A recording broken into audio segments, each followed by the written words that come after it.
Assalamualaikum warahmatullahi wabarakatuh.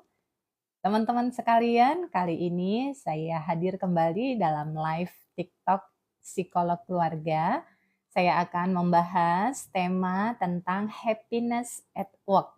Bagaimana supaya kita bisa merasa bahagia dalam bekerja. Teman-teman sekalian, untuk bisa menghadirkan kebahagiaan dalam menjalankan aktivitas kita sehari-hari, ada caranya, ada tekniknya, ada strateginya. Nah, untuk itu kita perlu menyadari tentang pentingnya menghadirkan rasa bahagia dalam menjalankan apapun aktivitas kita. Ya, kenapa kok penting menghadirkan rasa bahagia? Coba teman-teman yang sudah bergabung di live-nya boleh komen di kolom chat. Apa sih pentingnya kita menghadirkan rasa bahagia dalam menjalankan aktivitas kita? Apakah itu sebagai ibu? Apakah itu sebagai karyawan? Apakah itu sebagai pengusaha? Atau apapun peran yang teman-teman sedang jalani atau lakukan, apa pentingnya menghadirkan rasa bahagia dalam menjalankan perannya?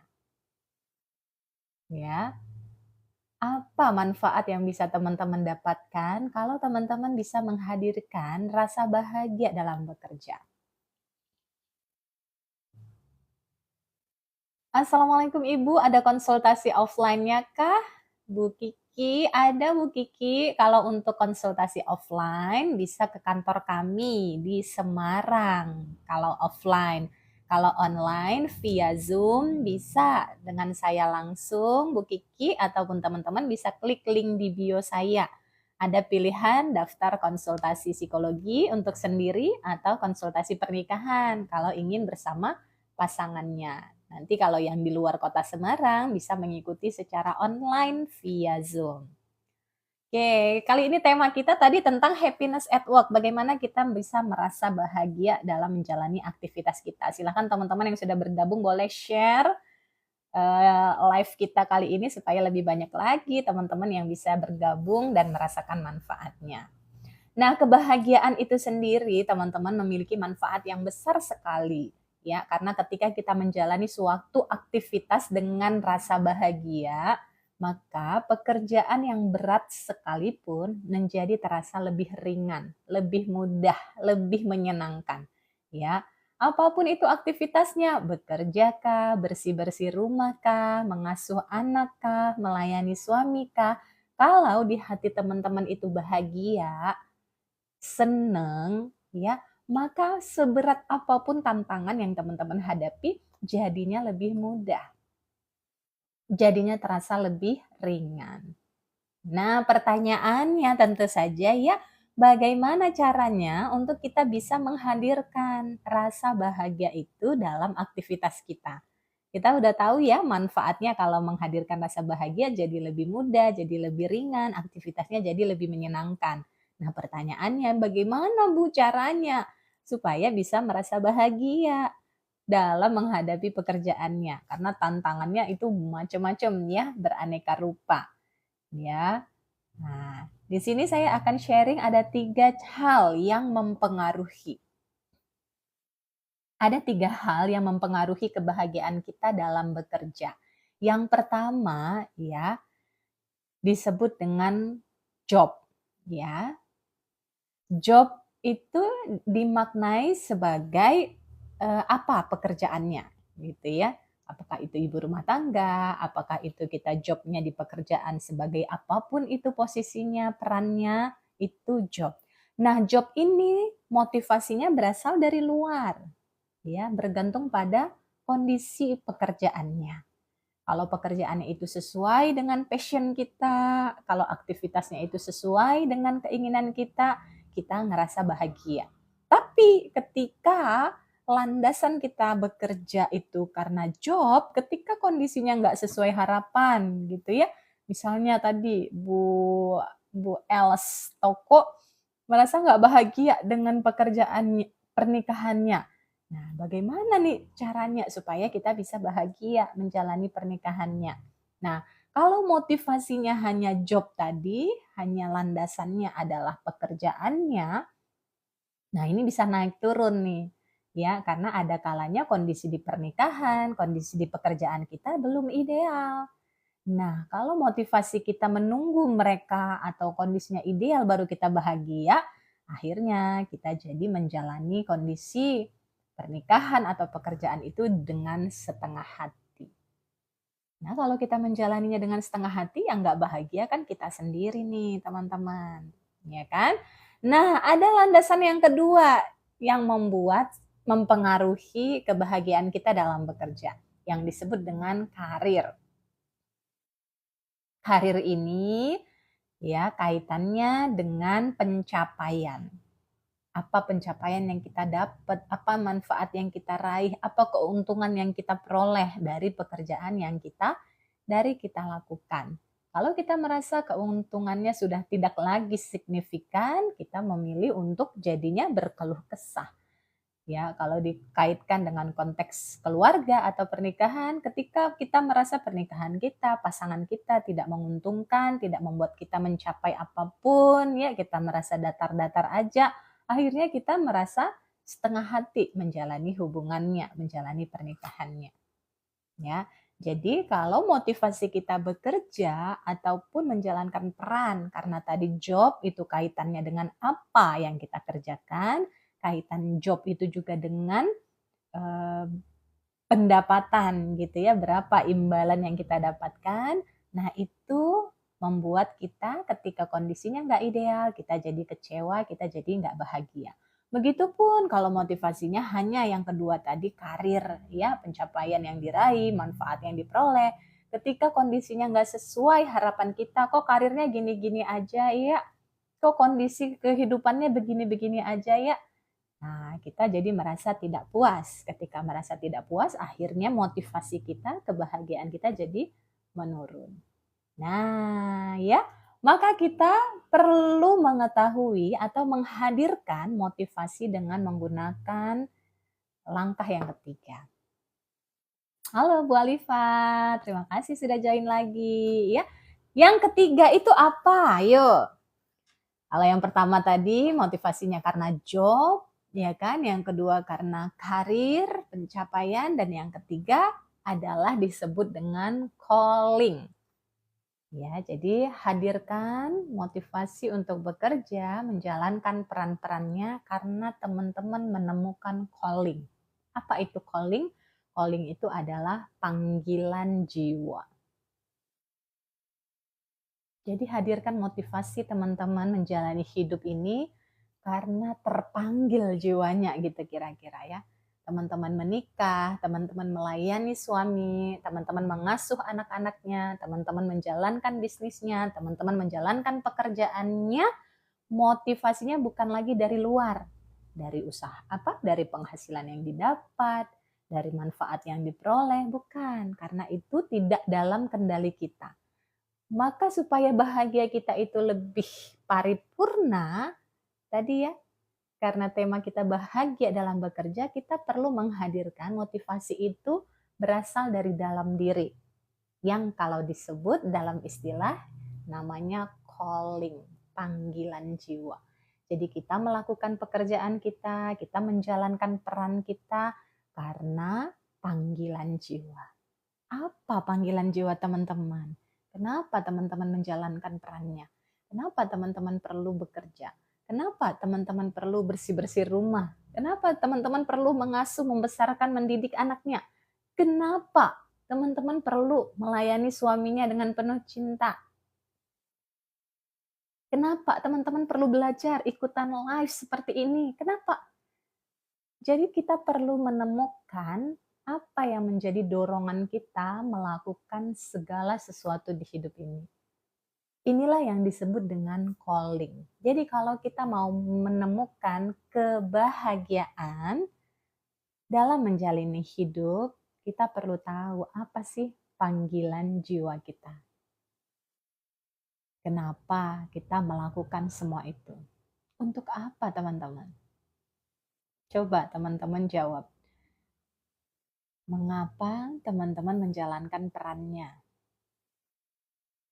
Ya, untuk apa teman-teman bekerja? Untuk apa teman-teman belajar? Untuk apa teman-teman membantu orang lain? Ya. Nah, kalau tadi Bu Mamah Abil lagi di tahap males ngapa-ngapain, ya, maka perlu menemukan callingnya. Ya kan, kenapa kok saya perlu ngapa-ngapain? Kenapa kok saya perlu masak? Ya kan? Apa yang membuat saya perlu melakukan semua itu? Apa manfaatnya buat diri saya kalau saya masak? Apa manfaatnya buat orang-orang di sekitar saya kalau saya masak masakan dengan senang dan lezat?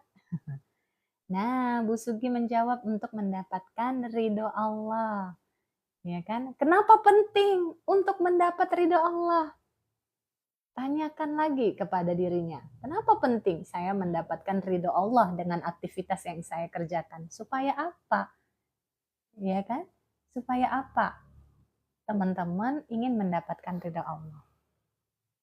Apa hasilnya kalau teman-teman sudah dapat ridho Allah tuh hasilnya, manfaatnya ke diri teman-teman itu merasa apa? Ya, biar kita bisa menjalankan tugas sebagai khalifah Allah, Bu Ita. Supaya dipermudah semua urusannya. Iya, kalau Allah dari doma jadi mudah semuanya. Ya, bisa menjadi khalifah. Nah, ya. Jadi menjadi bahagia gitu ya. Jadi merasa lebih mudah menjalani aktivitasnya. Bu, kalau anak lebih pilih tinggal sama ayahnya, apa yang harus saya lakukan? Menerima dong. Ya, kalau anaknya saja memilih tinggal sama ayahnya, maka kita menerima apapun yang sudah menjadi keputusan anak kita. Nah, tinggal bagaimana kita mengelola waktu, membangun hubungan kembali agar meski anaknya tidak bersama, ya, tetap relasinya terbangun dengan baik. Insya Allah manfaatnya hatinya jadi lebih tenang, nyaman, dan bahagia. Bagus sekali. Ya, karena kalau kita menjalankan segala sesuatunya dengan ikhlas ya, meraih ridha Allah tadi, maka hatinya jadi lebih tenang, jadi lebih nyaman, jadi lebih bahagia. Jadi kalau bahagia menjalankan aktivitasnya, tugasnya, tanggung jawabnya, maka pekerjaannya juga akan terasa jauh lebih ringan. Bu Alifa, saya dan keluarga saya dicaci maki. Fitnah aibnya disebar di semua sosmed. Ya, lantas bagaimana? Apa rasanya ketika keluarga Bu Alifa dicaci maki, difitnah? Ya kan?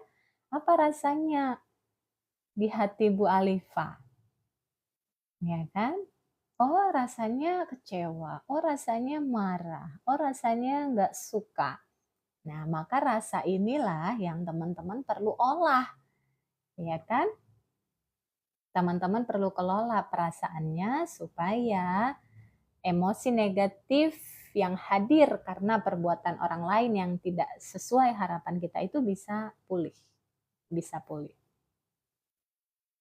Ya, jadi penting ya teman-teman untuk kita punya tujuan hidup tadi ya menemukan calling ataupun panggilan jiwa. Oke, itu tadi tipsnya untuk bisa bahagia dalam bekerja, ya. Cari motivasi yang berasal dari dalam sehingga meskipun kondisi yang ada di luar diri kita belum ideal, kondisi di pekerjaan, kondisi di lingkungan kita belum ideal, kita bisa tetap memilih bahagia karena kebahagiaan itu menguntungkan diri kita sendiri, ya kan, dan membuat apa yang kita jalani jadi terasa lebih mudah dan ringan. Oke, Bu Alifa, jengkel dan kecewa Bunda yang fitnah adik kandung dan adik iparku Bunda. Nah iya, memang yang paling bisa menyakiti kita, termasuk yang paling bisa membahagiakan kita adalah keluarga. Kenapa? Karena harapan kita begitu besar kepada anggota keluarga kita, ya kan? Sehingga kalau ada kondisi yang tidak ideal di keluarga, maka rasa sakitnya tentu jauh lebih besar daripada rasa sakit kalau kita diganggu orang lain. Maka dari itu mudahlah untuk teman-teman bisa memaafkan kekurangan, kesalahan, kehilafan anggota keluarganya, ya. Jadi memaafkan ini adalah cara yang membantu diri kita untuk bisa pulih dari hubungan yang sedang berkonflik, ya kan? Memaafkan, meminta maaf adalah cara jembatan, ya, jembatan untuk memperbaiki relasi yang sedang tidak baik-baik saja. Kalau kita sudah memaafkan, maka rasa jengkel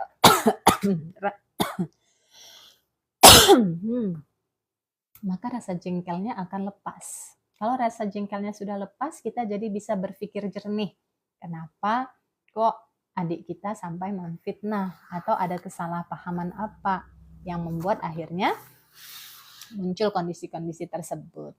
Ya, untuk itu penting sekali teman-teman untuk juga bisa memiliki keterampilan self-healing, ya. Karena keterampilan self-healing itu membantu kita untuk bisa merilis emosi-emosi negatif, rasa jengkel, rasa kecewa di hati kita, ya kan? Nah, insya Allah di tanggal 17 Oktober nanti kami akan mengadakan workshop self-love, self-healing dengan metode Ho'oponopono, ya, yang akan membantu teman-teman untuk bisa belajar teknik self-love, teknik self-healing yang praktis, yang mudah, yang cepat, yang bisa membantu teman-teman meregulasi emosinya.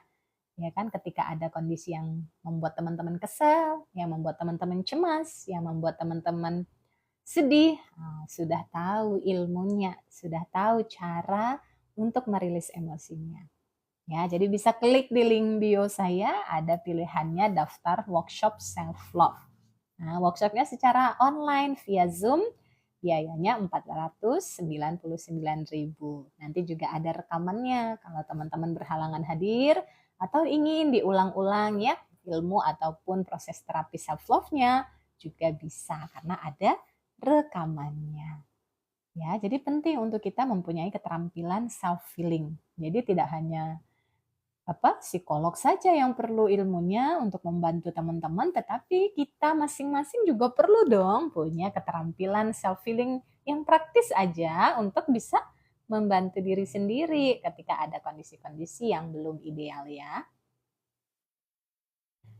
Cara mengatasi suami yang keras kepala. Wah, gimana ya itu caranya?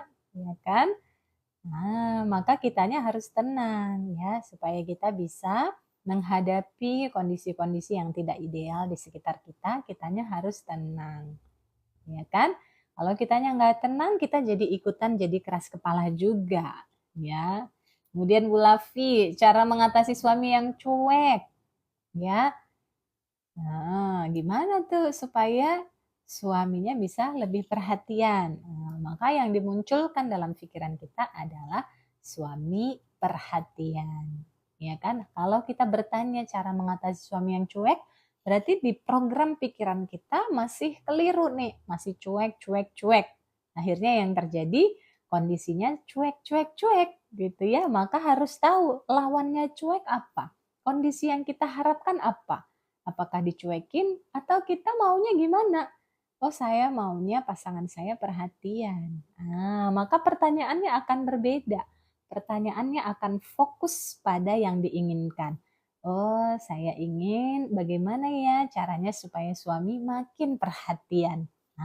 Dari pertanyaan yang berubah aja akan terjadi perubahan pada perasaan teman-teman. Coba rasakan. Gimana cara mengatasi suami yang cuek, cuek, cuek? Nah, rasanya udah kesel aja. Ketika teman-teman mengganti pertanyaannya dengan bagaimana supaya suami perhatian. Rasanya itu udah seneng aja. Walaupun suaminya belum perhatian, tapi mendengar kata lawan dari yang tidak kita inginkan, yaitu perhatian, itu rasanya jadi lebih nyaman dan jadi lebih tergambar. Apa ya yang perlu saya lakukan untuk membuat suami makin perhatian? Oh, saya perlu masak masakan kesukaannya. Oh, saya perlu pakai pakaian yang indah dipandang. Oh, saya perlu pakai parfum ketika menyambut suami pulang. Oh, saya perlu memijit suami ketika ia pulang dan kecapean. Sehingga pada saat mijit bisa ngobrol. Oh, saya perlu menawarkan kopi dan lain-lain untuk suami. Nah, jadi ada langkahnya, ya. Tapi sudah bolak-balik diberitahu dan dikode, tapi hanya sekali berubahnya. Iya, karena yang sekali itu belum diapresiasi, jadinya balik lagi. Maka kalau pasangan kita sudah menunjukkan ada perubahan yang positif, kita perlu perkuat dengan memberikan apresiasi.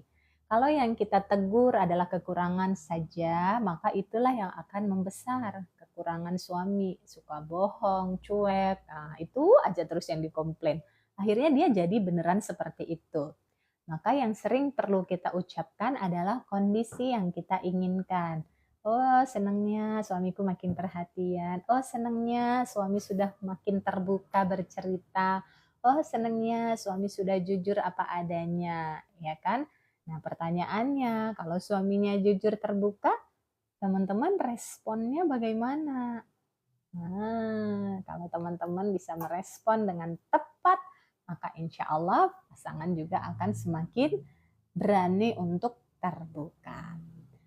Oke, silakan teman-teman kalau ada pertanyaan boleh kita sharing bebas ya temanya ya tadi tentang bahagia dalam menjalankan aktivitas sehari-hari. Bu Raga Siwi, kalau aku lebih menghargai diri sendiri aja bunda, karena aku berhak bahagia, bahagiakan diri. Iya, karena semakin kita sayang, menghargai diri kita, ya kita nggak haus diperhatikan orang lain, tapi kita akan lebih memperhatikan mereka. Itu kalau sudah sayang sama diri sendiri. Tapi kalau belum, kita nuntut diperhatikan, ya kan? Jadi energinya energi kekurangan. Ini yang sempat dibahas di konsep psikologi rejeki yang postingan saya yang lagi viral itu ya. Jadi jangan mengejar-ngejar cinta, tapi berusahalah agar dikejar-kejar cinta. Kalau yang di postingan saya tentang psikologi rejeki, gimana caranya supaya kita dikejar-kejar rejeki, nggak ngejar-ngejar rejeki. Karena energi mengejar itu kekurangan, capek. Kan naik itu ngejar itu kan capek. Nah, lebih enak kalau dikejar-kejar tuh, kita bisa ngerem aja biar rezekinya banyak. Iya kan, jangan lari. Direm, kita berem, nah karena kita dikejar-kejar tuh, kita bisa dapat banyak. Begitupun dengan cinta. Ya, daripada mengejar-ngejar cinta pasangan, ya jadilah pribadi yang dikejar-kejar, dikejar-kejar cinta. Gimana caranya supaya jadi pribadi yang dikejar-kejar cinta? Coba teman-teman komen.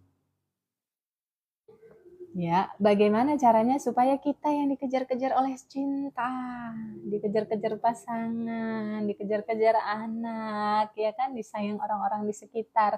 Apa yang perlu ada pada diri kita supaya kita tuh dikejar-kejar, disayang oleh orang-orang sekitar? Apa yang perlu ada di dalam diri kita? Coba dijawab. Apa yang perlu ada pada diri teman-teman supaya teman-teman yang dicintai, disayangi, fokus memperbaiki diri, kata Bu Isma. Bagus. Fokus memperbaiki diri. Apanya pada dirinya yang perlu diperbaiki? Ya kan? Nah, kalau kita tahu kita perlu fokus memperbaiki diri kita, karena semakin membaik diri kita, kita yang akan dikejar-kejar cinta, dikejar-kejar rezeki, maka pertanyaannya bagian apa atau area apa yang perlu kita perbaiki dalam diri kita? Ya kan? Pola pikir, kondisi emosi, memiliki hati yang lembut, kata Bu Afnial. Betul banget. Ya, bapak-bapak nggak suka wanita yang dominan, keras kepala. Ya kan, suka membantah. Ya kan, selalu melihat sisi baiknya. Bagus Bu Adel, berpikir positif ya. Memiliki hati yang baik juga. Nah, ya, memiliki hati yang lembut, hati yang baik, pemaaf, ya kan, berpikir positif. Jadinya orang tuh nyaman. Ya, pasangan itu juga akan terbuka, bercerita, ngobrol, sharing masalahnya, kondisi hatinya, kondisi yang dia nggak suka dari kita, dia berani terbuka dan bercerita. Tapi kalau kita negatif thinking, kita akan jawab, ya Allah kamu juga banyak kekurangannya. Nah, kan jadinya akhirnya suami malas terbuka kalau respon kita sendiri juga tidak terbuka pada kritik ataupun saran dan masukan. Kitanya baper. Ya, dikasih masukan, dikasih teguran, kita malah balas negur. Oke, cara bangun mental anak gimana sih Bun? Nah, sebelum ngurusin anak, diri sendiri dulu. Udah bagus belum mental ibunya, mental ayahnya? Ya kan? Karena mental anak itu bergantung pada mental orang tuanya. Kalau mental orang tuanya aja rapuh, anak juga rapuh. Kalau mental orang tuanya aja pencemas, maka anak juga pencemas. Kalau mental orang tuanya aja suka mengeluh, anak juga akan suka mengeluh. Kalau mental orang tuanya aja gampang marah, anak juga punya mental yang sama, gampang marah, meledakan. Nah, maka kalau ingin mental anaknya kuat, dimulai dari memperbaiki mental kita, orang tuanya terlebih dahulu. Bu Adel bilang, karena di rumah jantungnya ibu. Kalau ibunya bahagia, ibunya ceria, pasti semuanya baik-baik aja. Nah, betul sekali Bu Adel. Jadi kebahagiaan di lingkungan kita dimulai dari menghadirkan kebahagiaan di dalam diri kita.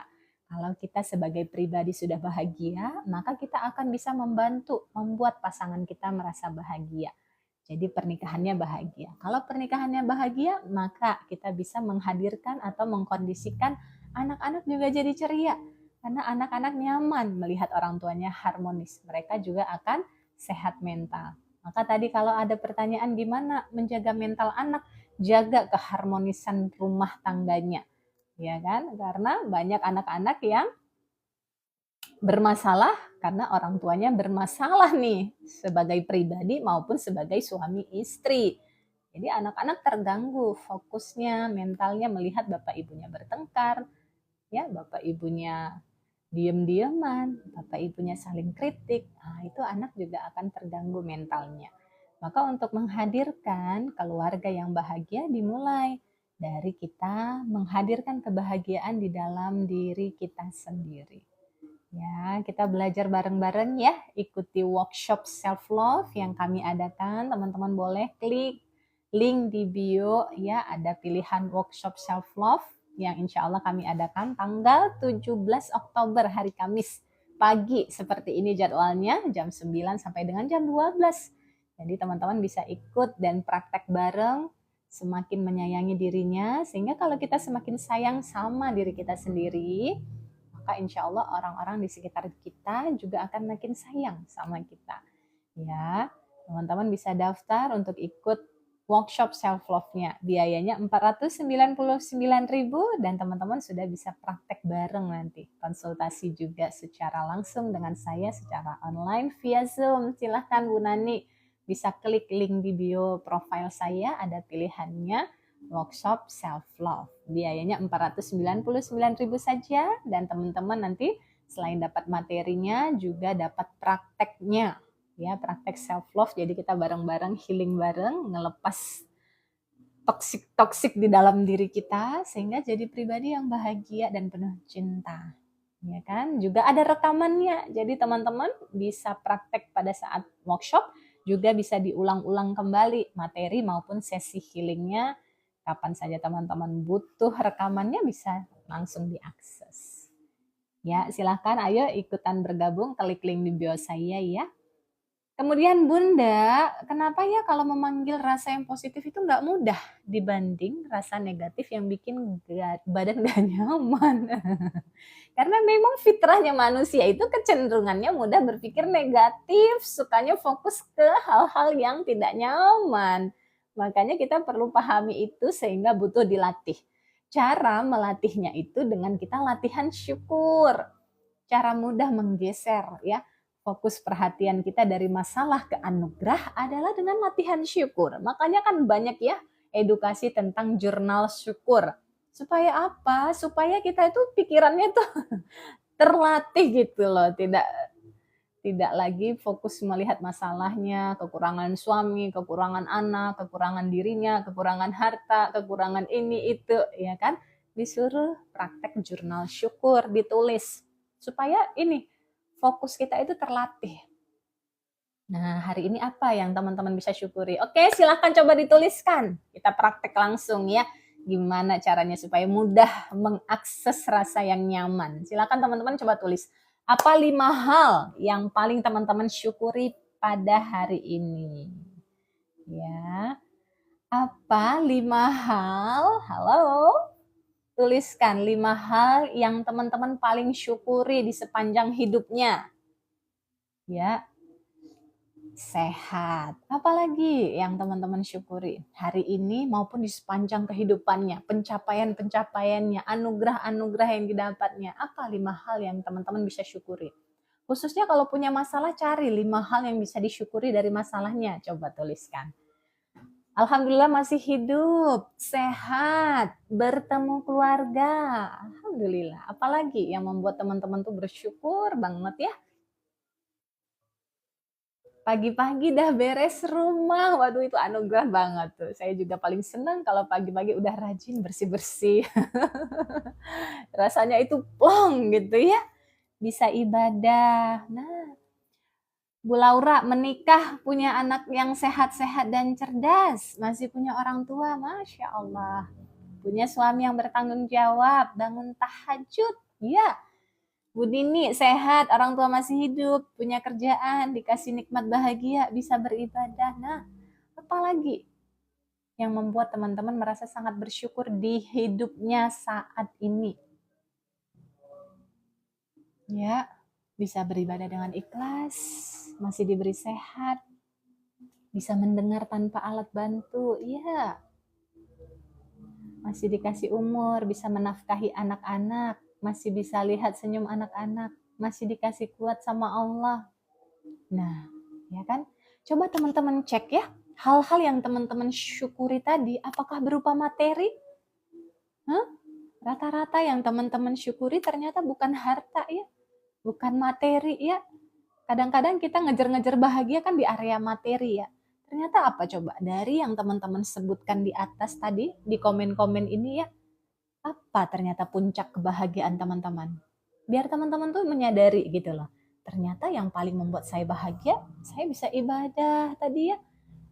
Saya masih punya orang tua yang mendoakan. Wah, saya masih punya keluarga yang sayang dan sayang menyayangi.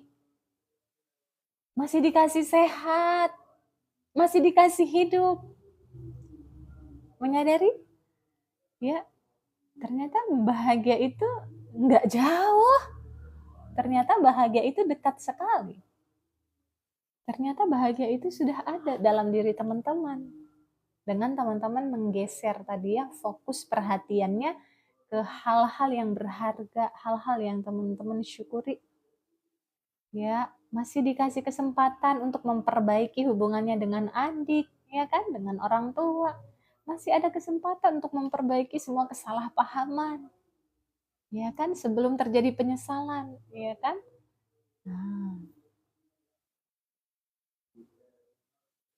Nah, jadi sadari itu ya. Jadi mudah sebenarnya untuk menggeser ya pikiran kita. Karena wajar memang pikiran itu kecenderungannya memang berpikir negatif. Makanya kalau kita tidak melatih pikiran kita fokus ke hal-hal yang menyenangkan, hal-hal yang disyukuri, nah, jadinya kita terjebak.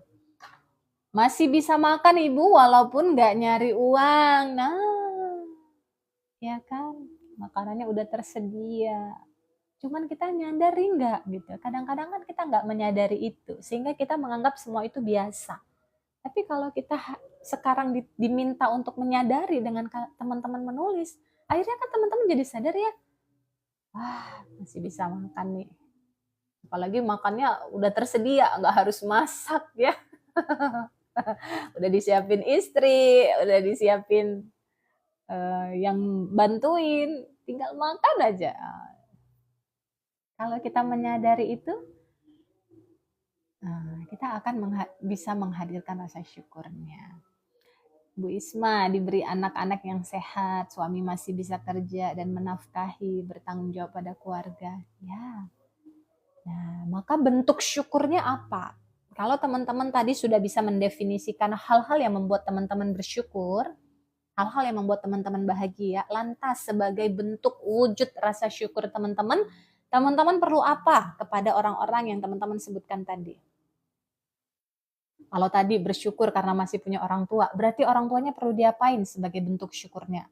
Kalau tadi punya suami yang bertanggung jawab, ya kan? Suaminya perlu diapain sebagai bentuk syukurnya?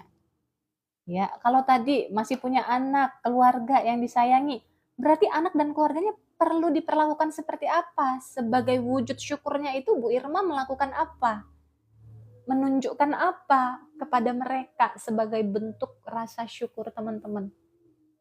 Dalam wujud apa teman-teman menampilkan syukurnya?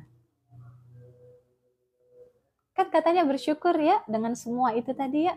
Lantas bentuk syukurnya itu apa? Jadi wujud syukurnya itu harus juga diperhatikan, harus juga diwujudkan dalam perkataan, dalam perilaku, dalam perbuatan. Nah, kira-kira teman-teman menunjukkannya dalam bentuk apa? Bu Irma memberi perhatian. Ya, memberi perhatiannya dalam bentuk apa? Masak, kalau ke orang tua nelpon, ya kan? Kalau ke anak nemenin belajar misalnya. Nah, menunjukkan perhatian. Teman-teman perlu perjelas lagi. Saya ingin menunjukkan syukurnya dengan apa ya? Dengan Bu User senyuman. Betul. Ketika pasangannya pulang, ketika anaknya datang, senyum. Bentuk syukurnya. Bu Afnial memberikan pelayanan yang baik pada suami dan orang tua. Betul, ya, melayani. Bu Sundari berterima kasih atas kehadiran mereka. Disampaikan loh. Anakku, terima kasih ya Bunda, bersyukur banget kamu hadir di dunia ini. Sampaikan sehingga anak tahu kalau dia dicintai. Sehingga anak tahu kalau ternyata kehadirannya di dunia ini membahagiakan orang tuanya. Sampaikan pada suami, pada anak, pada orang tua. Nah, Bu Mama Faisya bikin masakan kesukaan suami sebagai bentuk syukurnya. Bagus, ya kan? Nah, kabar ya? Ya, semakin tergambar ya teman-teman ya, bahwa ketika kita bersyukur, tidak hanya menghadirkan perasaannya atau menghitung-hitung nikmat yang ada, tapi juga kita implementasikan ke dalam perbuatan. Bersyukur bertemu Ibu di TikTok yang bikin nyaman seperti Ustadz Hanan. Masya Allah, Alhamdulillah ya. Jadi rezeki itu banyak ya, rezeki itu luas. Kita dapat ilmu, kita dapat komunitas ya. Nah, tinggal kita merasakan itu sebagai nikmat nggak ya? Gitu. Atau kita merasa itu biasa aja. Nah, tapi semakin kita bisa menghadirkan rasa beruntungnya kita, rasa bersyukurnya kita, ya kan? Maka semakin nanti kita bisa berkelimpahan cinta. Bisa semakin dikejar-kejar cinta tadi ya, dikejar-kejar rezeki, dikejar-kejar cinta. Oke, nah ya, jadi mudah kan untuk menggeser perhatian kita dari rasa yang nggak nyaman ke rasa yang lebih nyaman tadi dengan menggeser fokus perhatian kita ke hal-hal yang sudah baik, yang sudah dimiliki sehingga rasanya syukur dan bentuk syukur ini juga diwujudkan dalam perbuatan. Oke, silakan kalau ada yang mau bertanya lagi ya, bagaimana cara supaya kita tetap berpikir positif terhadap pasangan yang NPD ya? Apa rasanya ketika punya pasangan yang Bunda sebutkan NPD itu? Ya, kalau pasangannya NPD terus Bunda pengen Bunda itu bagaimana sih? Ya, padahal Bunda udah jawab loh, berpikir positif. Bunda nanya sekaligus menjawab ya. Berarti Bunda perlu berpikir positif Bunda. Iya nggak sih Bu Nur Soleha ya? Tahu nih pasangannya NPD ya. Gimana caranya supaya bisa berpikir positif? Iya berpikir positif. Bu bayar psikolog berapa Bu? Kalau mau konseling langsung dengan saya bisa klik link di bio, nanti saya info biayanya. Kalau mau mengundang saya di komunitasnya, di instansinya juga boleh secara online maupun offline ya. Bisa klik link di bio, itu langsung tersambung ke nomor saya. Bu, seperti saya NPD apa bisa jadi baik? Bu, bisa dong, semua orang itu baik. Ya, kita punya keunikannya masing-masing, nggak apa-apa. Yang penting kita punya rasa cinta, ya, sehingga kita nggak hanya fokus ke diri kita aja yang pengen dicintai, karena kalau kita sudah cinta pada diri kita, kita jadi bisa lebih fokus mencintai orang-orang di sekitar. Jadi nggak hanya menuntut kita diperhatikan, dicintai, ya itu masih level bawah tuh. Nah, level atas tuh kita sudah fokus mencintai, menyayangi, memperhatikan, memberi, melayani, memberi. Jadi sudah levelnya lebih tinggi. Ya, memberi jauh lebih baik dari menerima, bukan begitu? Nah, jadi kalau kita NPD mulai digeser ya, kalau NPD yang dimaksud adalah mencari perhatian, mulai digeser dengan memberi perhatian. Nah, kalau masih meminta perhatian masih bawah nih. Harus digeser kesadarannya ke memberi perhatian. Itu baru naik level ya. Jadi jangan bangga dengan NPD kita ya. Harus bisa naik level ke memberi perhatian, melayani orang-orang yang di sekitar kita. Ya, karena kita semua pribadi penuh cinta. Jadi tidak hanya menuntut dipahami, tapi berusahalah untuk juga bisa memahami orang-orang di sekitar kita. Nah, caranya dimulai dari menyayangi diri sendiri. Makanya tadi kita adain workshopnya ya. Workshop self-love untuk membantu teman-teman semakin menyayangi dirinya. Jadi apapun masalah yang tengah teman-teman hadapi di pasangannya, di anaknya, di orang tuanya, di mertuanya, di rekan kerjanya, ya teman-teman bisa tetap bahagia dan menyayangi diri sendiri. Nah, ini ada ilmunya tersendiri, ada prakteknya yang kita akan praktekkan bersama di sesi workshop tanggal 17 Oktober nanti. Teman-teman bisa klik link di bio saya untuk mendaftar ya. Ibu, saya suka OVT sama semua orang. Kalau semua orang nggak suka sama saya atau mau jahat sama saya, maka yang perlu diperbaiki apa dalam dirinya supaya semua orang sayang sama kakak. Ya, nah, apa yang perlu kakak perbaiki dalam diri kakak supaya semua orang jadi sayang pada diri kakak? Coba dijawab. Bagaimana menyikapi masalah, Bun? Kata Bu Irma. Coba menurut Bu Irma menyikapi masalah itu seperti apa sih? Apa pikiran yang perlu dihadirkan? Bagaimana perasaan yang perlu dimunculkan kalau kita mau menyelesaikan masalah? Coba dipikirkan. Supaya masalah itu bisa terselesaikan dengan baik, kita perlu punya perasaan apa saat menyelesaikan masalahnya? Atau saya tanya sebaliknya ya, kalau permasalahannya sudah selesai, perasaannya gimana? Kalau masalah teman-teman itu sudah selesai, perasaannya gimana? Ketika teman-teman punya masalah dan masalahnya sudah selesai, perasaannya apa? Tenang, lega. Nah, bagus. Jadi kalau mau masalahnya selesai, hadirkan rasa tenang dan lega sekarang saat ini. Ya, paham ya? Jadi kalau mau masalahnya selesai, hadirkan rasa tenangnya. Karena kalau belum tenang, masalahnya belum selesai. Tapi kalau perasaannya udah tenang, maka masalahnya juga akan lebih cepat selesai. Makanya kan banyak orang mengikuti sesi konseling untuk membantu perasaannya jadi lebih tenang. Ya, karena ketika kita ada masalah kan perasaan kita pasti berkecamuk, cemas, khawatir, takut, marah, kecewa, sedih, malu, merasa bersalah. Perasaannya nggak enak.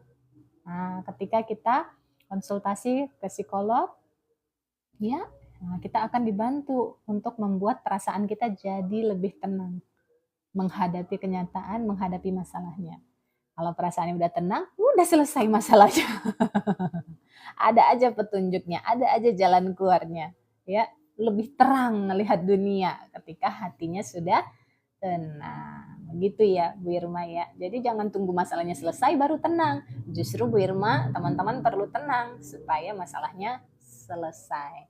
Kalau sendiri belum mampu untuk membuat dirinya tenang, bisa ikut layanan kami. Klik link di bio untuk konsultasi dengan saya secara langsung, secara online ya, via Zoom. Atau bisa secara offline kalau teman-teman ada di kota Semarang. Klik saja link di bio saya. Ya, betul Bun, kata Bu Nur, saya selalu berusaha tenang. Iya, jadi nggak harus buru-buru. Kalau menghadapi suatu masalah, tidak harus buru-buru menyelesaikannya. Relax aja. Bun, baca komen saya di atas. Silahkan turunkan ke bawah komennya ya. Banyak komennya ini. Nah, kalau mau dibaca, boleh turun lagi ke bawah komennya. Gimana cara menghadapi pasangan yang selalu bahas perkara yang dulu-dulu yang membuat dia sakit hati? Nah, iya, saya baru juga punya klien tadi, begitu ya. Jadi diungkit-ungkit terus masalah yang lalu. Justru bagus. Karena akhirnya kita tahu apa yang menjadi luka terdalam pasangan kita. Nah, inilah yang perlu kita balut. Nah, dibalut luka suaminya, luka pasangannya. Oh iya, ternyata sikapku yang dulu membuat kamu sedemikian sakit hati ya, sedemikian terluka ya. Aku benar-benar menyesal. Tunjukkan penyesalannya. Aku benar-benar menyesal kalau tanpa aku sadari semua itu membuatmu terluka. Maafin aku ya. Maafin aku ya, Beb. Maafin aku ya, suamiku. Kalau ternyata luka itu begitu dalam di hati kamu. Nah, tunjukkan penyesalan dan permohonan maaf. Ya, nah, itu bisa membalut lukanya jadi benar-benar pulih. Atau kalau belum mampu, bisa ya ikut konsultasi pernikahan dengan saya secara online ya. Tadi juga baru konseling ya. Nah, jadinya lepas sampai bapaknya juga kebingungan. Loh, mana ya tadi ya rasa sakit hati saya ke istri saya cari-cari kok nggak ada lagi. Nanti dibantu di sesi konsultasi untuk merilis rasa sakit hatinya, traumanya, lukanya, ya, dengan kita merilis emosinya di sesi konsultasi, sehingga nggak jadi masalah lagi trauma-trauma ataupun rasa sakit hati yang di masa lalu tersebut. Tapi kalau belum dilepas pasti akan mengganggu dan mempengaruhi relasi yang dijalani. Kalau suka mendadak sedih itu kenapa ya Bun? Ya nggak apa-apa, berarti masih ada kesedihan yang terpendam. Jadi kalau emosinya muncul, nggak apa-apa, disambut aja, ya. Disambut aja rasa sedihnya. Kalau pengen nangis nggak apa-apa, dipersilahkan, ya. Yang membuat kenapa dia muncul tanpa sebab itu karena banyak emosi yang ditumpuk. Nah, ya, banyak emosi yang ditumpuk-tumpuk. Iya, masih dibahas sudah puluhan tahun, berarti belum benar-benar pulih, ya kan? Jadi itu masuknya di area bawah sadar. Jadi perlu diakses dulu ke bawah sadar. Maksudnya diakses, dihadirkan dulu rasa lukanya.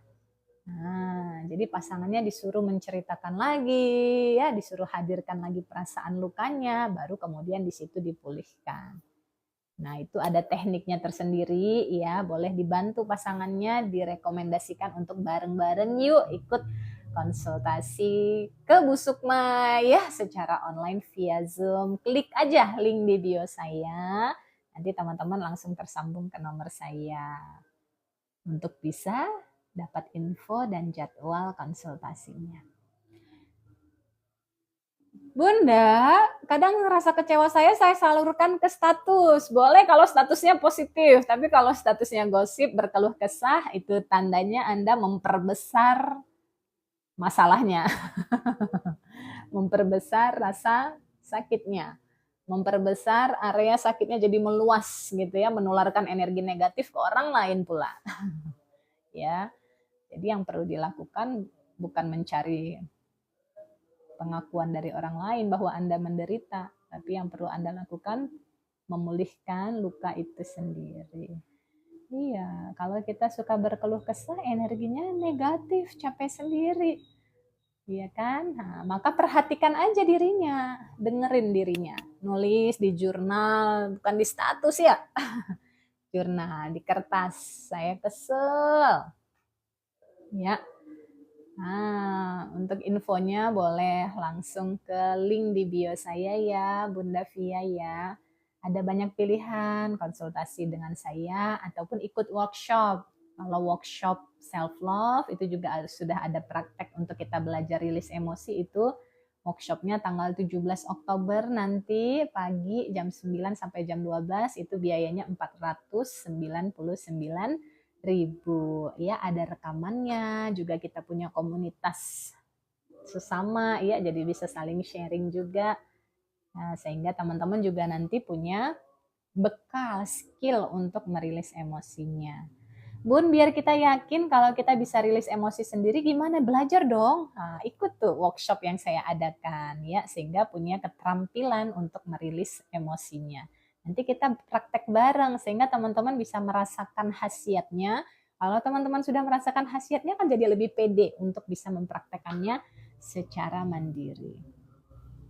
Bunda, cara menghadapi keluarga atau orang tua disfungsional, tidak bisa menjalankan sesuai perannya, berdamai karena orang tua tidak sempurna. Selama kita masih punya ganjalan rasa kecewa pada orang tua, ya itulah yang membuat kita menderita. Dan nanti kalau sudah jadi orang tua sama aja, disfungsional juga ke anaknya. Pada umumnya seperti itu. Maka kalau kita ingin punya kehidupan yang lebih baik dari orang tua kita perlu melepas sampah-sampah emosi, kekecewaan, kemarahan kita pada kondisi orang tua yang belum ideal. Ya, pasti banyak kelebihannya, tapi kalau kita masih terfokus pada kekurangan orang tua, kan itu yang bikin kita trauma, luka batin ya. Nah, kalau luka batin ini belum diselesaikan, persoalannya kita tidak jauh berbeda dari mereka nantinya. Maka kalau kita ingin menjadi versi yang terbaik, pulihkan luka batin kita pada orang tua, khususnya atas kekurangan mereka yang kita nggak suka. Apakah itu terlalu mengatur ya, atau terlalu keras, atau terlalu cuek, atau membanding-bandingkan. Maafkan ya, memaafkan orang tua. Memaafkan ini cara untuk pulih. Nah, teman-teman mau pulih nggak? Maka mudahlah teman-teman untuk memaafkan. Apakah melepas itu harus mengimajinasikan pelepasannya? Ada tekniknya, Bunda Rika, ya. Ada teknik untuk melepaskan emosi negatif. Jadi kalau diibaratkan itu ya, memaafkan itu juga salah satu teknik melepaskan emosi negatif. Misal kita kesal, kita memaafkan, itu seperti ngasih air kepada api. Kesel itu kan api, panas. Nah, memaafkan itu air, adem. Nah, saya maafkan orang tua saya maafkan pasangan saya maafkan diri saya. Karena saya juga ingin nih dimaafin kalau saya punya kesalahan. Maka saya maafkan ya Allah siapapun orang yang pernah menyakiti perasaan saya.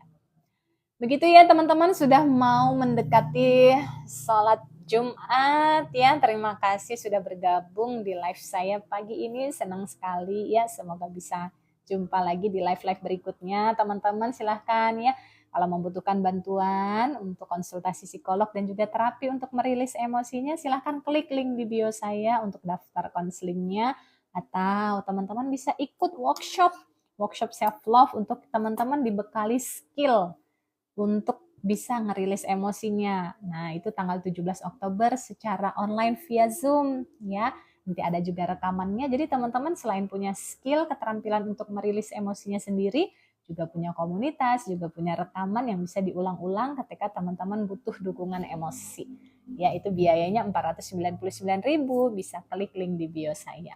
Atau kalau teman-teman butuh e-book panduan self healing, buku elektronik yang bisa langsung dibaca, nah itu juga ada, biayanya cuma 99.000. Semoga bermanfaat. Sampai jumpa lagi di sesi live berikutnya. Terima kasih. Sehat semuanya ya. Wassalamualaikum warahmatullahi wabarakatuh.